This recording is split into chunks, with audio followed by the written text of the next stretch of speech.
দাঁড়াও, এত দেরি কেন? দেরি কই? 9টায় তো বাজে, আমি তো প্রত্যেকটা দিন 9টার সময় দোকানে যাই। বেলা দেখছো কত হয়েছে? 9টার সময় দোকানে যাও মানে? ভাগটা করো আমার সাথে। আর শোনো, তোমার নামে একটা অবজেকশন আছে। দোকানে বসে বেচা কিনা করো বাদ দিয়ে মেয়ে মানুষের সাথে গল্প করো না? এত আড্ডা আসে করে থেকে?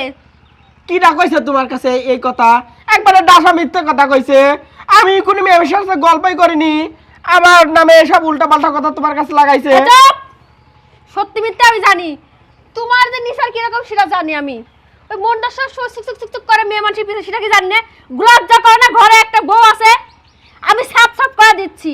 এর পরবর্তীতে যদি কোনো আমি অবজেকশন শুনি তো তোমার একদিন কে আমার যে কয়দিন লাগে খবর আছে তোমার। তুমি এখনো দাঁড়াই আছো, যাও এখান থেকে। দেরি করে দোকানে যাবি, বেশি আসপর্দ হয়ে গেছে, ঠ্যাং ভাঙে একবারে খোড়া করে দেবো।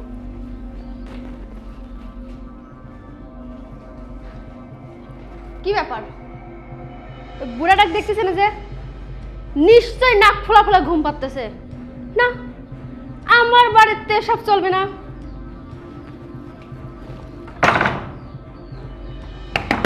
এই শ্বশুর, শ্বশুর, এই শ্বশুর! কি আছে মা? কি আছে মা? কি কয়দিন করা লাগবে যে আমার বাড়িতে সব চলবে না? কথা কি কানে ঢোকে না?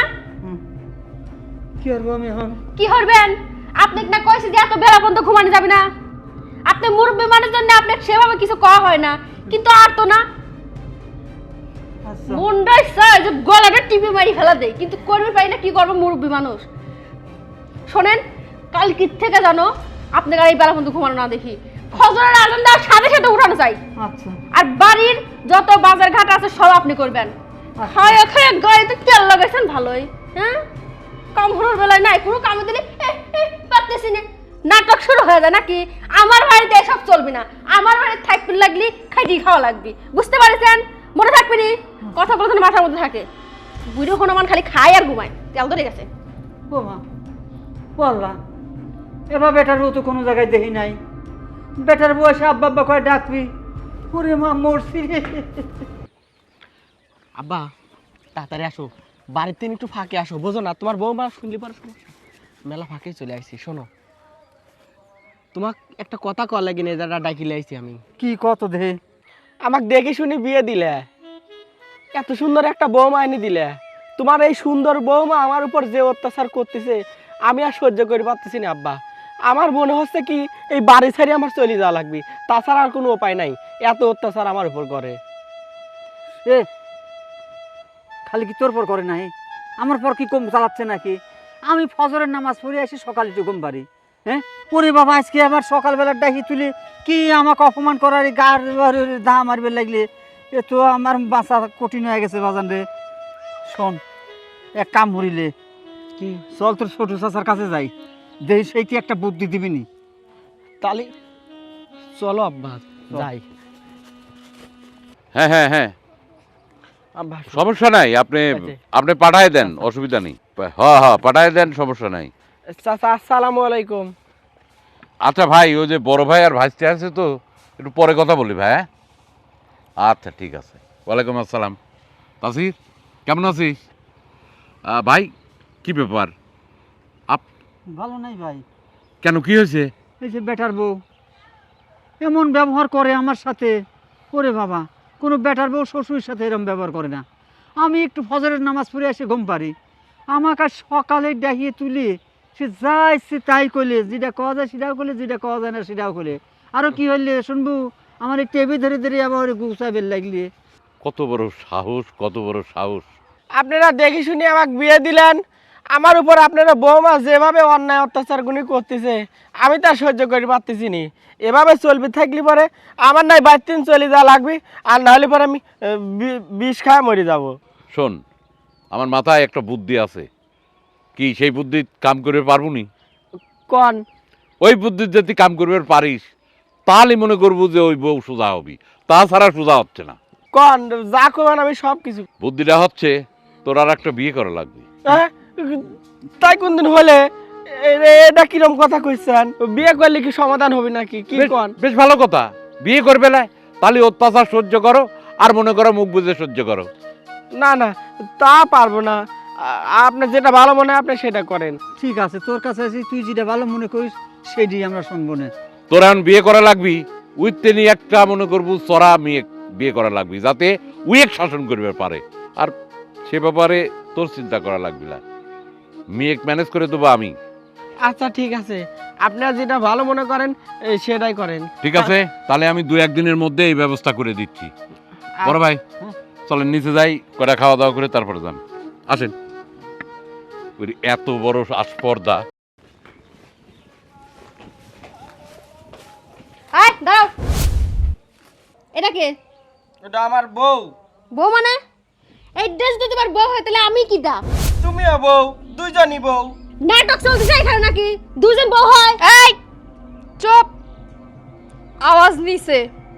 এই বাড়িতে তোমার আর একটা উচ্চস্বরে আমি কথা শুনতে চাই না।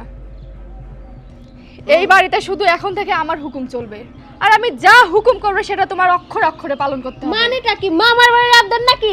এতদিন এই বাড়িতে আমি যেটা বলছি সেটাই হয়েছে, এখনো সেটাই হবে।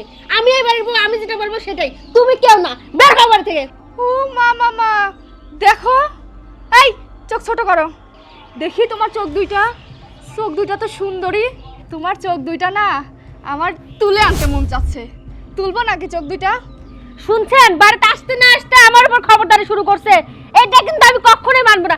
আমি কিন্তু ওর টেঙ্গি ভেঙে রেখে দেবো। এই ও বৌমা, খবরদার, ওর সাথে অত জোরে জোরে কথা কয় না। ওরে মা, ও কুত্তি রাশির মেয়ে জানো। আমি বিয়ে করা নিয়ে আসার সময় শুনলাম ও কয়েকজনে কামড়া কামড়া মারি ফেলাইছে। আবার একজন কথা কি, কেরে তোর বিয়ে হয়ে গেছে চলে যাচ্ছিস, অম্মাই ওর আচ্ছা ভিতরে কামড় দিবে লাগছিলি, ছুটিয়ে ছাড়ি তোর, তারপরে আমরা তাড়াতাড়ি ওরে ঠেহাই। ওরে বাবা, ওর সাথে কথা কইস না মা, তো কখন কামড়া কামড়ে গাই হয়ে ফেলাবিনি। আব্বা, আমার না দাঁতের মধ্যে কামড়াচ্ছে, আমি একটা কামড় দিই। না আমা- না না, আমার তোমার কাছে আমি অনুরোধ করি, আমার এই বেটার বউ তুমি কামড় দিও না। তুমি যা খাও সব আমার এই বেটার বউ শুনবি। কি মা, তুমি শুনবে না তো? বোন, তুমি আমাকে কামড়াও না, হ্যাঁ? আমি তোমার সব কথা শুনবো, তোমার সব কাজ করে দেবো। কামড়াও না, হ্যাঁ? এইবার লাইনে আইছে। ও বউ, তুমি ওই ছোট বড় সব কথা তুমি মানিয়ে নি চলো, নালে পরে কিন্তু তোমাকে কামড়া কুমড়ি ঘাই বানা দিবিনি। আমি তো তোমাকে মেলা ভালোবাসি না, কি কও? ও বড় বউ, ওই ছোট বউ যে কথা কয় সব কিছু তুমি মানিলাও, বুঝছাও? আমি স্বামী, আমার কাছে সময় কইছে তুমি যদি এরি তেরি করো তোমাকে কিন্তু কামড়াবো। আমি তো সেই ভয় পাচ্ছি। ও বৌমা, এখন থেকে ও যা কয় সব তুমি শুনবে। তাছাড়া তোমার এই সুন্দর শরীরটা কামড়া কুমড়ি গাই হয়ে ফেলাবি, কেমবা দেখা যাবি কও? ও যা কবে না আমি তাই শুনবো না, তুমি যা কবে না আমি সব কথা শুনবো না। আচ্ছা চলো যাই। দাঁড়ান, আচ্ছা আমি যদি এই বাড়িতে না থাকি, মানে মনে করেন যে আমার তাসিরের সঙ্গে আমার বিয়ে হয়নি, তো আপনি কি তারপরেও এনাদের সঙ্গে অত্যাচার শুরু করবেন? এইরকম উচ্চ স্বরে চেঁচাচেঁচি তাও আপনি করবেন? না না, আমি আমি ওদের সাথে কেন খারাপ আচরণ করব? আসলে তাসিরের সঙ্গে আমার বিয়ে হয়নি। কি বলো এসব? তোমাদের বিয়ে হয়নি? এটি একটি সাজানো নাটক ছিল। আজাদ চাচার মেয়ের সঙ্গে আমি লেখাপড়া করি।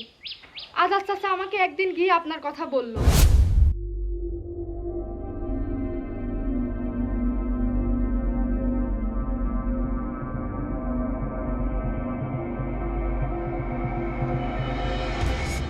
কি পারবে না তুমি? হ্যাঁ পারবো আমি। ঠিক আছে, তোমার কথা শুনে আমি খুশি হলাম, কারণ আমার ভাইকে, আমার বড় ভাই এটা নিয়ে খুব প্যারার মধ্যে আছে, পেরেশানির মধ্যে আছে, বুঝছো? হ্যাঁ আচ্ছা ঠিক ঠিক আছে। ঠিক আছে, চলো আগায় দিই তোমাকে। আচ্ছা। আসো। আর ওই দিনই আমরা প্ল্যান করি, আর ওই দিনই আমরা নাটকটা সাজাই কিভাবে আপনাকে শিক্ষা দেওয়া যায়। তবে হ্যাঁ, আপনি যদি এরকম করতে থাকেন না, বাস্তবে আপনার সঙ্গে এরকম একদিন ঘটবে, আর সেদিন আপনি কেঁদেও কুল পাবেন না। না না, আমি আমি ওদের সাথে কেন খারাপ আচরণ করব? সত্যি যদি বিয়ে না হয়ে থাকে তাহলে তো আলহামদুলিল্লাহ, আমি খুব খুশি। আমি আর কোনোদিন ওদের সাথে খারাপ আচরণ করব না। তুমি আমার অন্ধ চোখ খুলে দিছো, আমি তোমাকে কথা দিচ্ছি ওদের অনেক আদর যত্নে থাকবো, ওদের সাথে একটু খারাপ আচরণ করব না। আচ্ছা ভাবি, আপনি আমাকে মাফ করে দিন, এখন আমি যাই। আচ্ছা ঠিক আছে, যাও, দেখে শুনে যাও। আসি। আচ্ছা যাও। ও তাহলে নাটক সাজানো হয়েছে নাকি? হ্যাঁ, কি ছিল এটা?